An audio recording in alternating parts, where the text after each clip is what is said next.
Muito bom dia a todas, a todos e a todos. Bem-vindos em mais um Dharma Dominical, transmitido diretamente do Templo Higashi Honganji, Brasil Betsuin, aqui de São Paulo. Hoje, dia 14 de novembro de 2021, estamos chegando aí no final do ano. Nossos últimos Dharmas Dominicais já acontecendo antes das festas, Natal e Ano Novo chegando. O ano passou bem rápido. Hoje, gostaria de trazer mais reflexões acerca do Dharma e vamos iniciar primeiramente com o nosso rito, como de praxe. Vocês têm o livreto do Dharma Dominical em anexo ou no site jodoshinshu.com.br, quando quiserem acessar os textos e sutras da Escola da Terra Pura. Vamos iniciar então com o hino do budismo Shin Shushuka, e depois Tisarana e Sansegye. Namo Dhamma, Namo Dhamma, Namo Dhamma, Namo Dhamma. Fukaki ni nori ni ai matsuru mi no sachi nani tato beki hita sura michi yo kiki hiraki makoto no mimune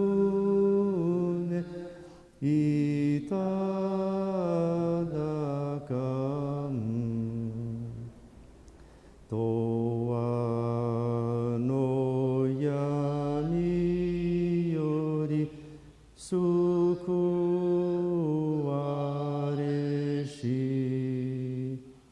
mi no sachi nani ni kurabu beki Rokuji no mina o tonae tsutsu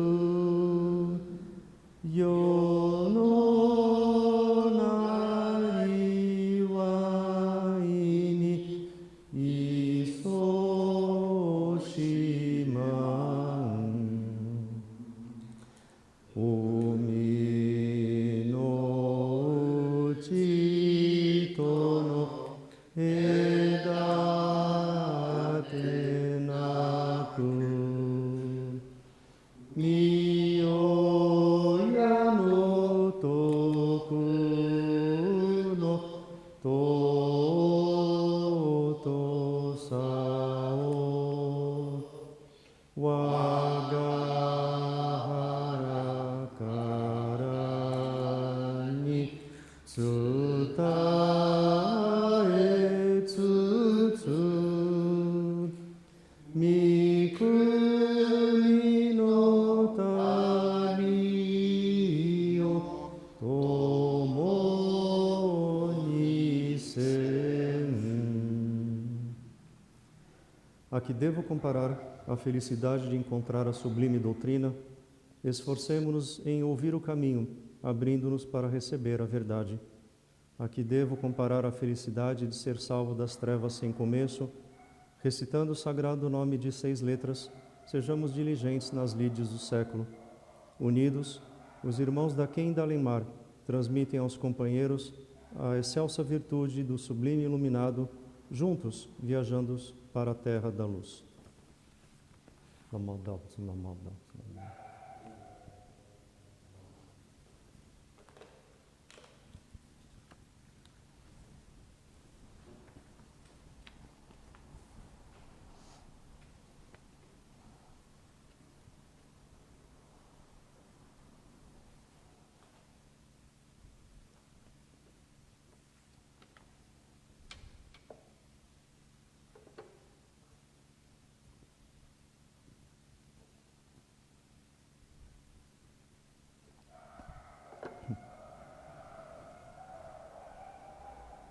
Buddha saranam gacchami,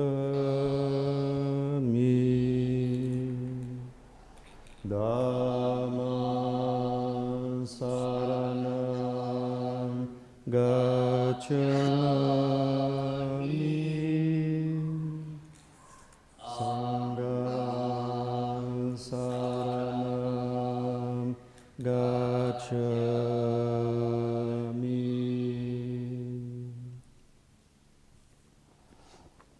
Difícil é obter o nascimento na condição humana, e agora nela estou vivendo. Raro é termos a oportunidade de ouvir o Dharma do Buda, e agora a mim é dado conhecê-lo. Se não alcançar nesta mesma vida total libertação, em que outra vida poderia alcançá-la? Portanto, juntamente a todos os seres viventes, busco reverentemente tomar refúgio no tríplice tesouro do budismo. Eu tomo refúgio no Buda, o iluminado, que eu possa juntamente a todos os seres viventes realizar o grande caminho e manifestar a mente incomparável. Eu tomo refúgio no Dharma, a doutrina que conduz à iluminação, que eu possa juntamente a todos os seres viventes mergulhar nas profundezas do ensinamento e obter a sabedoria vasta como o oceano. Eu tomo refúgio no Sangha, a comunidade, que eu possa juntamente a todos os seres viventes viver em harmonia com o espírito de fraternidade livre da escravidão do egoísmo. O Dharma, incomparavelmente profundo e precioso, é raramente encontrado mesmo em centenas de milhares de ciclos universais. A mim agora é facultado vê-lo, ouvi-lo e guardá-lo. Possa eu verdadeiramente ser alcançado pelo poder das palavras do Tathagata. Namandá.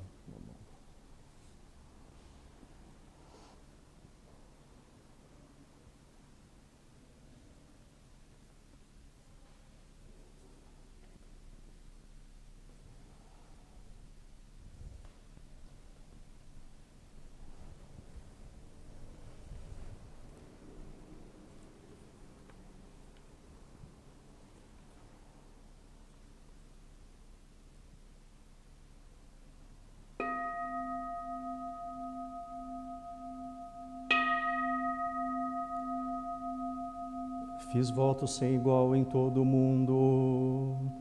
Irei certamente alcançar a via insuperável, se estes votos não forem consumados, que eu não alcance a perfeita iluminação, se não me tornar um grande benfeitor em vidas futuras e por imensuráveis kalpas, para salvar os pobres e aflitos em toda parte, que eu não alcance a perfeita iluminação. Quando alcançar a iluminação, o meu nome será ouvido nas 10 direções. Se houver algum lugar onde isso não aconteça, que eu não alcance a perfeita iluminação, livre da ganância, com profunda e perfeita consciência e pura sabedoria, levarei a cabo as sagradas práticas. Procurarei alcançar a via insuperável e tornar-me mestre de devas e humanos. Com meu poder divino irradiarei grande luz, iluminando os mundos sem limite, e dissiparei as trevas das 3 imperfeições. Assim libertarei todos os seres da miséria. Tendo obtido o olho da sabedoria, removerei as trevas da ignorância, obstruirei todos os maus caminhos e abrirei o portão dos planos venturosos. Quando forem aperfeiçoados os méritos e virtudes, a minha luz majestosa irradiará nas 10 direções, ofuscando o sol e a lua e superando o brilho dos paraísos. Abrirei o repositório do Dharma para as multidões, dotando todos com tesouros de méritos. Estando sempre entre as multidões, proclamarei o Dharma com o rugido do leão. Farei oferendas a todos os Budas, adquirindo assim raízes de virtudes. Quando os meus votos forem realizados e minha sabedoria aperfeiçoada, serei soberano dos 3 mundos, tal como tua sabedoria, sem obstrução, ó Buda, a minha alcançará toda a parte, iluminando tudo. Possa minha suprema sabedoria ser como a vossa excelência mais honrada. Se estes votos estiverem destinados a cumprir-se, que este universo de milhares de milhões de mundos trema em resposta e que todos os devas do paraíso façam chover raras e maravilhosas flores. Namadabo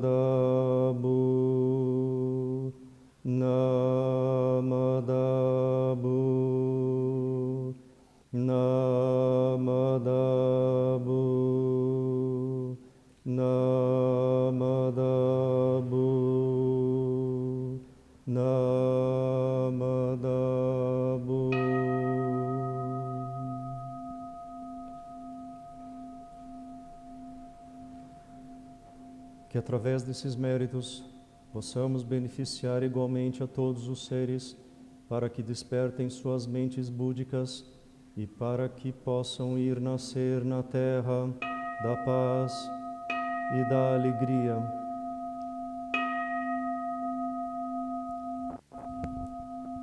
Namadavs, namadavs, namadavs, namadavs, namadavs.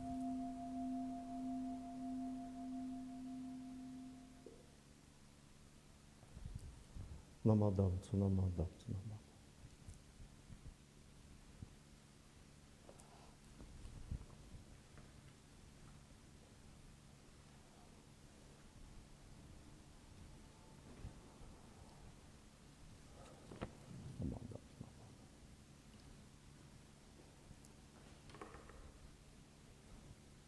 Bom, novamente, bom dia aos que chegaram durante a nossa parte litúrgica. E na reflexão de hoje, como nós chegamos próximos ao fim do ano, 2021 se acabando, e certamente cada um de nós, inevitavelmente, faz reflexões de como que foi esse ano também difícil por conta desse momento tão atípico na história da humanidade que foi o Covid. Felizmente a pandemia está se diminuindo, né? Contudo não encerrada ainda. O número de pessoas que falecem dia a dia ainda é um tanto alto, mas felizmente saímos daquele momento tão difícil de 3, 4 mil pessoas morrendo por dia por conta de uma doença. E falar de final de ano, e aqui eu quero dizer falar de final de ano porque dentro da nossa programação esse é o meu último Dharma Dominical do ano, então eu já quero começar a deixar no coração de cada um de vocês as reflexões que se faz pertinente, né? Uma das características fundamentais do budismo Shin, né, notadamente da verdadeira escola da Terra Pura, de Shinran, é a questão do outro poder, né? A gente fala muito disso. Então, muitas pessoas, quando se aproximam do budismo e caem inevitavelmente no budismo Shin, elas trazem aquela preconcepção do que vem a ser o budismo como sendo uma única coisa em todas as escolas. E ao se deparar com a falta de práticas, né, ou falta de coisas para serem feitas, como meditação, recitação de mantras, ou qualquer outra coisa que possa trazer um certo exotismo no budismo, que difere das religiões ocidentais, as pessoas ficam um pouco perdidas. E é normal isso. Eu também passei por esse processo, todo mundo passa. Mas a simplicidade do budismo Shin, ele é da mesma intensidade que a sua profundidade em termos de ensinamento. Eu penso hoje, a cada vez aprendendo um pouquinho mais, como a gente sempre diz, budismo tem início, mas nunca tem graduação, nunca tem colação de grau, ninguém recebe diploma por isso, mas a gente vai entendendo essa profundidade de uma forma muito singela. E definitivamente, Shinran deixa um legado na história das religiões de uma forma muito impactante, assim como foi impactante na sua época e ao longo de vários séculos de história no Japão, desde o seu pensamento. É sempre importante ter em mente que Shinran nunca teve a pretensão de fundar alguma escola ou distorcer ensinamentos. Ao contrário, ele era um fiel, um devoto e tinha como grande mestre Honen, o fundador da escola Jodoshu, que traz uma leitura também diferente do pensamento Terra Pura. É importante a gente pensar também que, quando a gente fala o pensamento Terra Pura, mas de que escola, de que época, de que país? Porque tudo isso também vai mudando ao longo dos tempos e dos locais, né? Então, nós aqui nos focamos no budismo Shin, no pensamento que foi decantado pelo mestre Shinran, e como eu falei, não no intuito de fundar alguma escola ou distorcer, mas ao contrário. A escola Jodo Shinshu, ela nasce da experiência de vida de Shinran. E aproveitando o final do ano, nós entramos no mês em que celebramos o rito de ação de graças do mestre Shinran. Nós temos a data de 28 de novembro, que é o dia do seu falecimento, em 1262. Esse ano, por uma questão de agenda, o rito vai ser celebrado no dia 11 e 12 de dezembro. A transmissão vai ser somente online, infelizmente, por enquanto não tem presencial, mas a sua importância e a sua mensagem não deixa de ser menor por conta disso. Então eu convido todos vocês a participarem online dia 11 e 12. Maiores informações estão no nosso site amida.org.br. Mas o que eu quero enfatizar aqui é essa singularidade e simplicidade ao mesmo tempo do budismo Shin, que vai ao encontro da sua profundidade, né? Porque quando nós falamos de luz do Buda, o voto original, a luz do Buda, a gente tem uma ideia de um certo, ou esperamos, né, no nosso imaginário religioso, que é construído por diversas outras ideias religiosas do mundo, né, é normal isso, a gente espera um certo malabarismo,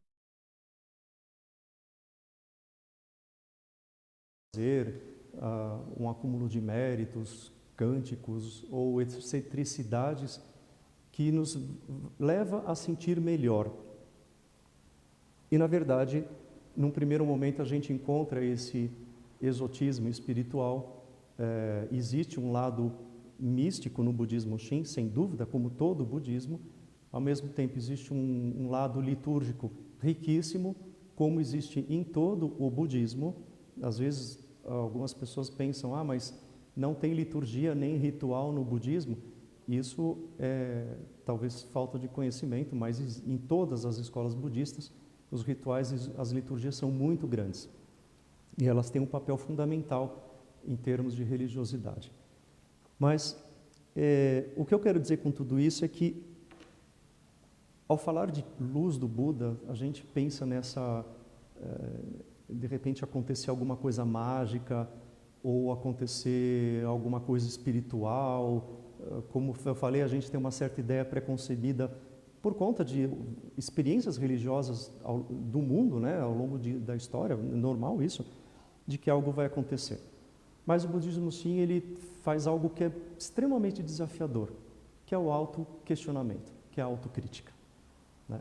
Então, quando que a gente percebe a luz do Buda operando em nós, é quando nós entramos dentro de uma autocrítica e aí começa um certo turbilhão na cabeça da gente, porque a gente não encontra determinadas respostas. É importante a gente pensar que é da natureza do ego não ter os seus questionamentos. Não simplesmente o ego, ele age pelos seus desejos, pelos seus prazeres. Não à toa nós falamos de 3 venenos mentais a todo instante. Eles estão no centro da mandala, os 3 bichinhos ali, o desejo, a ganância, né? A ignorância e a raiva, ou ira, né? Os nomes podem mudar nas suas traduções. Mas o que Shinran percebe ao longo de 20 anos de Monte Hiei, e aqui eu estou fazendo já uma prévia da reflexão do rito de ação de graças, que é esse momento que convida a gente a ter uma introspecção do que foi a vida de Shinran para com a nossa própria vida. Quando falamos de rito de ação de graças, não é uma idolatria ao mestre Shinran, da mesma forma que não há idolatria ao Buda, em momento algum, em nenhuma escola, mas é no sentido de ter esse rito de ação de graças como um momento e uma oportunidade de refletir sobre nós mesmos a partir da experiência de vida do mestre Shinran. Então, em 2, 3 linhas, né, passando 20 anos no Monte Hiei, depois ele se depara com o mestre Honen, através dos sonhos que ele tem, ele encontra uma certa frustração da hipocrisia dos monges do Monte Hiei junto à aristocracia, que eram plenos de interesses espirituais mútuos, né? E a população sofredora ali sem recursos de encontrar uma palavra de libertação. Então, Roni e Shinran, eles levam o budismo para as pessoas comuns, simples. É por isso que esse formato que o budismo terra pura, aqui eu vou acrescentar Roni, né? Ele traz essa narrativa mítica do Buda Amida, da sua terra pura, do seu voto, para personificar, para dar um formato justamente para essas pessoas simples que não vão entender o que vem a ser corpo de Dharma, natureza búdica, enfim, todos aqueles termos complexos, aquelas elucubrações filosóficas profundas que uma pessoa iletrada não tem capacidade nenhuma. Então, essa simplificação, e não por menos uma profundidade do budismo terra pura, é justamente essa. O pleno despertar, ele começa com a própria autocrítica. Shinran, ele fala sobre o duplo despertar. O despertar sobre si e o despertar sobre o Dharma. E aqui, quem conhece a parábola da rã, a famosa parábola da rã que mora no poço, né, num laguinho, e de repente um pássaro todo dia vai cumprimentá-la, né, e fala, poxa, mas olha, tem um lago gigantesco mais adiante, sobe aqui nas minhas costas que eu vou te levar para ver, né? E a rã o tempo todo dizendo, não, eu estou bem aqui, tá bom o meu poço, eu tenho tudo que eu quero. Até um dia que ela se rende e ela sobe nas costas do pássaro e aí vai fazer o sobrevoo naquele lago e a pequena rã se resplandece com a imensidão da água e ela fala, uau, eu posso ter tudo isso para mim, né? Então eu gosto muito dessa parábola porque ela, em cada recorte dela a gente pode usar como um ensinamento. A rã na sua limitação egóica e como eu falei, a natureza do ego é de não ter autocrítica, né? O pássaro simbolizando o caminho, a via que leva a esse grande oceano, que o tempo todo está chamando a gente. Olha, sobe nas minhas costas, vamos lá, eu vou te levar para passear, você vai ver o lago, né, enorme, com muita água, você pode ter muito mais água do que esse poço pequenininho, né? O pássaro como sendo o caminho, o Nembutsu, né? Vamos dar o nome assim, se a gente puder fazer, e o grande oceano que é o Dharma, em que a gente se deleita, né? Porém, esse oceano não é meu, mas eu passo a estar nele, né? Eu passo a pertencer a ele também, né? Então, essa autocrítica, ela começa, como eu falei nesse duplo despertar, sobre si e sobre o Dharma. Mas eu acho que eu deveria inverter isso. Quando a gente passa a despertar para o Dharma, a gente passa a despertar para a autocrítica, né? Eu acho que a gente precisaria inverter aí. À medida que a gente vai escutando o Dharma, e isso é uma construção. Engana-se redondamente e profundamente quem acha que o fato de entrar em contato com o Dharma, ou recitar um mantra, ou sentar em meditação, num passe de mágica se torna um Buda. Isso é um processo, né? O processo da escuta do Dharma, o processo da prática do Dharma, né? Vamos sempre lembrar que nós estamos distantes de um Buda. Nós não temos Shakyamuni aqui perto para nos ensinar e para nós praticarmos, né? Mas vamos voltar, vamos deixar essa parte para um outro dia. Mas, ao passo que a gente vai entrando em contato com o Dharma, através da escuta, que é a parte mais essencial e mais simples que tem, vamos lembrar que Shakyamuni proferiu os sutras. Todo mundo sabe disso, né? Muito bem. Então ele tinha o seu sangha, a sua comunidade, né? A sua hoste de monges, de seguidores, né? Sejam monges ou leigos, né? O que todo mundo fazia com Shakyamuni era escutar. Escutar o Dharma, escutar suas palavras. E aí eu gosto muito de uma conta que fizeram num retiro nosso aqui, que são dos 84 mil sutras, divididos por 45 anos. Se a gente fizer a conta, daria cerca de 5 ou 6 sutras por dia. Então, Buda Shakyamuni falava muito e as pessoas escutavam muito. É um processo terapêutico. Se eu puder usar um jargão profissional da área da psicologia. É um processo, o processo da escuta, né?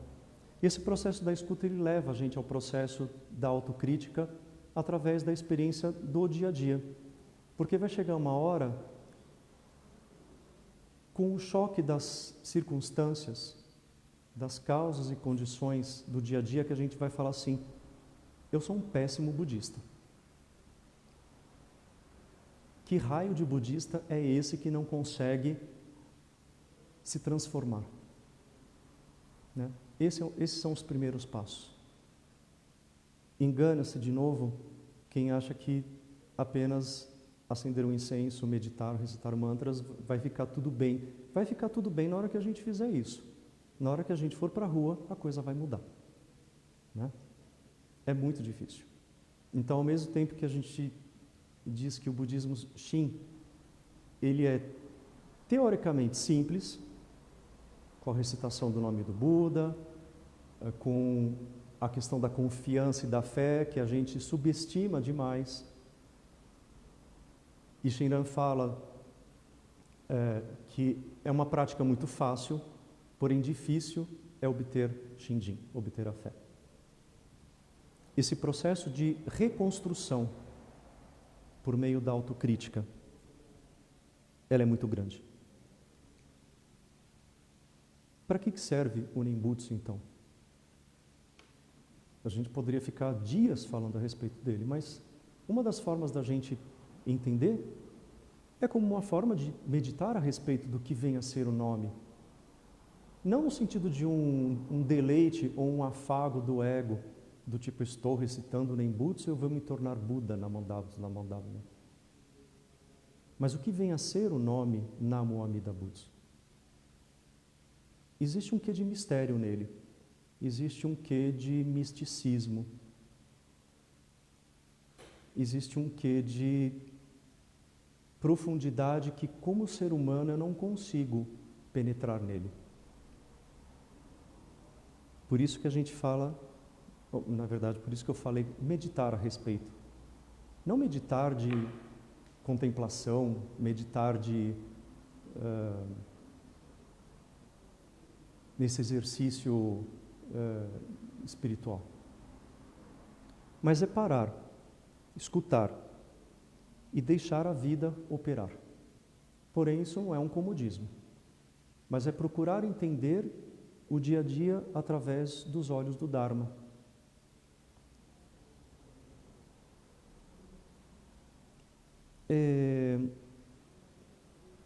Esse cultivar do Nembutsu, vamos trocar a palavra Nembutsu por sabedoria e compaixão. Às vezes, trocando esses nomes, a gente consegue entender melhor. Volta original, terra pura, Buda Amida. Porque, como eu falei, a gente traz uma ideia pré-concebida do que vem a ser budismo, e quando encontra essa narrativa, esse script do que vem a ser terra pura, na verdade, né, o budismo terra pura, a gente se choca achando que é um teísmo ou uma idolatria ou alguma coisa. Então, essa autocrítica, ela começa com questionamentos. E aí eu trago de novo esse momento tenebroso que a gente viveu, e a gente começa a se perguntar, mas para que tudo isso? O que a gente está aprendendo? De quem é o interesse que nós vivamos? De quem é o interesse que nós experimentamos a vida na condição humana? Nós poderíamos experimentar a vida na forma animal, na forma vegetal, na forma etérea, enfim. O budismo, ele não traz uma narrativa criacionista. Então, nós não somos criados por Deus ou por uma entidade teológica que me faça entender como um ser humano criado. Esse mês, no nosso comunicado mensal, tinha um texto muito interessante de um reverendo, que eu não vou conseguir lembrar o nome dele agora, mas que fala assim: eu não pedi para nascer. Eu achei bem interessante a fala dele. E eu, de alguma forma, lá no passado, antes mesmo de ser budista, eu já brincava com essa frase. Mas eu não pedi para nascer. Diferente de leituras religiosas que entendem que sim, a gente pede para nascer e vir neste corpo. Mas na visão do budismo, a gente não pede para nascer. Nós somos consequências de causas e condições kármicas, e kármico aqui não é no sentido fatalista ou uma culpa, uma expiação, mas é no sentido de várias causas e condições que me fizeram nascer. Eu podia nascer com uma deformidade, com um problema cognitivo, eu poderia não nascer, eu poderia nascer e viver 2 anos, poderia nascer e viver 27 anos, mas causas e condições me fazem viver até o presente momento aqui e agora, assim como me fizeram nascer por meio dos meus pais. Então, o Dharma opera em nós, e nós chamamos isso de luz, através dessa autocrítica, através desse questionamento. Quando que eu percebo que a luz do Buda está me atingindo? Quando eu começo a me criticar. Quando eu começo a trazer uma reflexão, não é de culpa, nem de remorso, mas eu começo a ter uma reflexão de, poxa, o que eu fiz? O que eu tenho feito? Né? Da mesma forma, de novo fazendo um paralelo com a vida de Shinran, ele se questiona ao longo daqueles 20 anos no Monte Hiei. E quando ele passa a ser perseguido junto ao seu mestre, Mestre Honen, e os dois são exilados, Shinran vai para uma área extremamente inóspita no Japão, se casa, passa a ter filhos e passa pela primeira vez a plantar para poder comer, coisa que ele não fazia. Então essas dificuldades do dia a dia fazem Shinran criar uma certa autocrítica. Né?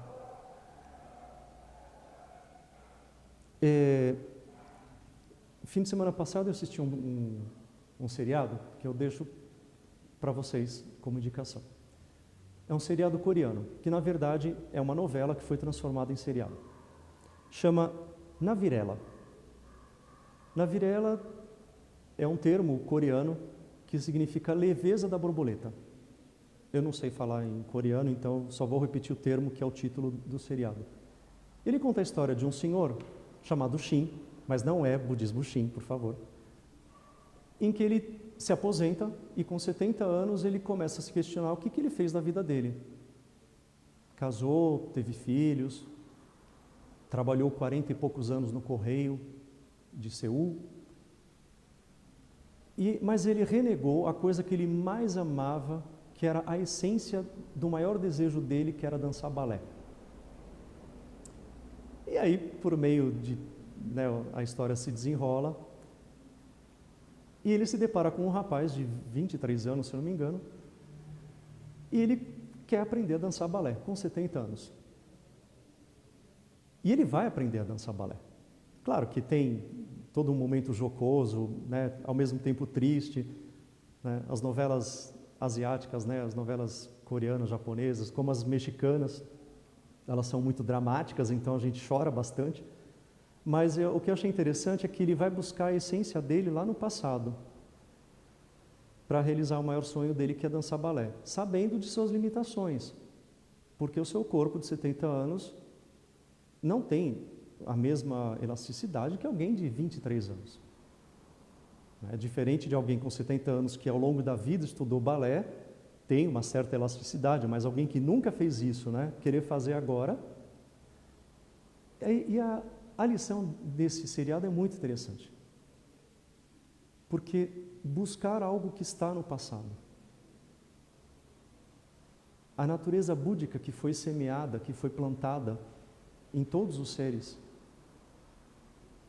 nós nos perdemos, entre aspas, né? Nós ficamos confusos no dia a dia pela essa falta de autocrítica do ego, né? É de novo aquela ranzinha que de repente ela foi buscar a essência dela maior, que era aquele lago, né? Então, assim, o Nembutsu ele é uma forma muito simples, mas ao mesmo tempo muito profunda, para a gente lembrar a qualquer instante, a qualquer momento, dessa nossa essência, dessa natureza búdica que foi estabelecida pelo voto original. Ah, então é só recitar Namamida Butsu que fica tudo bem? Depende de como você vai experimentar esse Namamida Butsu, como você vai ler, interpretar, sentir o que significa essa frase, que tem muita profundidade. Não é simplesmente recitar, senão a gente vai ser como um papagaio, não vai ter sentido algum. Em algum momento, Shinran fala assim, a fé é seguida do Nembutsu, mas o Nembutsu não necessariamente da fé. Quando essa autocrítica que gera uma profunda introspecção, ela é experimentada com profundidade, ela aflora no formato do Nembutsu. Não adianta repetir feito um papagaio que não vai adiantar nada. O Nembutsu não vai curar a sua vida, o Nembutsu não vai te trazer salário, amor, sorte, saúde. Se alguém está falando isso, estão te enganando. O Nembutsu ele é o reflexo de uma profunda autocrítica. E essa autocrítica ela ocorre por essa ação salvífica da sabedoria. Que, como eu falei, o ego, por natureza própria, ele não se faz. Ao contrário, ele vive nos seus venenos mentais. É difícil? É. Mas tudo isso se baseia, essencialmente, se a gente puder simplificar, num tripé. No Nembutsu, no Shinjin e no Gassho. O Nembutsu como sendo uma ação verbal, e a gente fala dos três mundos, né? O mundo da mente, da fala e da ação. O Shinjin como uma ação da mente, que a gente traduz como coração confiante, porque mente traz um lado muito racional, muito filosófico, e nós entendemos principalmente no Higashi Honganji que o coração ele traz um quê emocional. O budismo Shin é devocional. Existe devoção no budismo. Em todas as escolas budistas existe fé e devoção. Seria racionalizar demais. E nós não somos seres racionais. Nós somos seres emocionais. A gente viu a reabertura das fronteiras americanas essa semana e vimos pessoas se abraçando, chorando.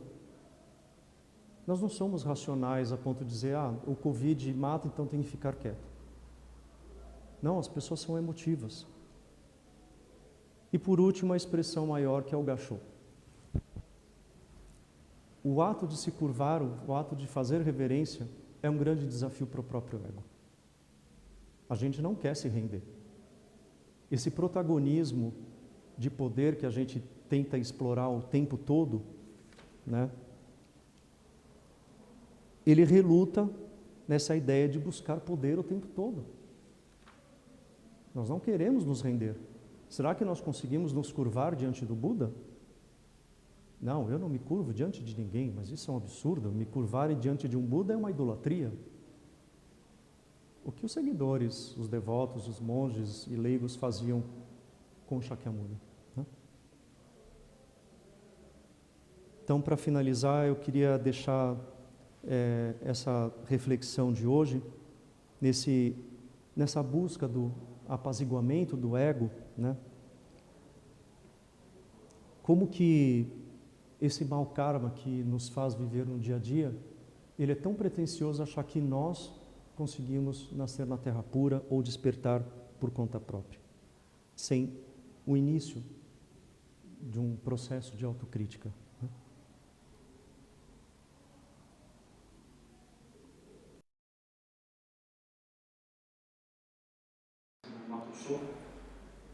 Em que diz assim, o coração daquele que tem fé reside na terra pura. Não há nada mais para se fazer. Nenhum malabarismo espiritual é necessário. Então, nesse sentido, eu queria encerrar com essas palavras de convite para o final do ano, que inevitavelmente aplaca todos nós, atinge todos nós, nessa tomada de consciência sobre verdadeira natureza. Mas eu queria também agradecer, chegando ao final dessa live, eu quero agradecer primeiramente ao nosso Rinban, que todo domingo está aqui, religiosamente, nos acompanhando, nos prestigiando. Muito obrigado, Sensei, por essa oportunidade de poder transmitir o Dharma Dominical. E eu quero agradecer aos amigos do Coração Confiante, que são pessoas simplesmente maravilhosas, que se uniram ano passado e que são eles que transmitem não só o Dharma Dominical, mas os ritos de Orrigan, de Obon, finados, e como vai ser rito de ação de graças. E ao nosso cameraman, que está aqui sempre religiosamente, né, com seu maquinário, nos ajudando dentro das suas possibilidades. E agradecer a todos que participaram do Dharma Dominical ao longo desse ano. Então, muito obrigado a todas, a todos e a todos. Vamos encerrar então com Ondoku-san, que se encontra na última página do nosso livreto.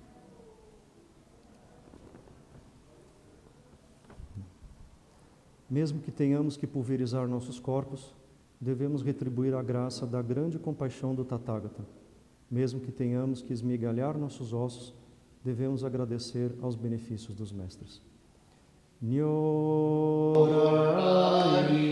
dai no ondoku wa miyoko ni shite mo ozu beshi shisu chishiki no ondoku no hone o kudakite mo shasu beshi. Namandam, namandam, namandam, namandam, namandam. Muito obrigado, então. Essa live vai ficar guardada no nosso canal no YouTube, Templo Higashi Honganji Brasil Betsuin. Quem quiser... e no Facebook, meu cameraman dizendo aqui no Facebook. No Facebook também fica guardado. Quem quiser assistir novamente essa live, assim como outras também, todos os ritos, inclusive palestras, se encontram lá. Como todo final de ano, a Federação das Escolas Budistas, né, sul-americana, junto ao Honpa Honganji, promove a venda do calendário que se encontra tanto no templo Nishi Honganji quanto aqui no Higashi Honganji, ao custo de R$5. Tá? Então, o calendário com dizeres budistas é um presente, né, que as pessoas podem oferecer, colocar na porta da cozinha, como eu faço, para fazer as anotações, né? E refletir nas palavras do Dharma. Como eu falei, é o escutar, nem se for uma palavra, que é possível de transformar. E é isso então. Muito obrigado e até uma outra vez.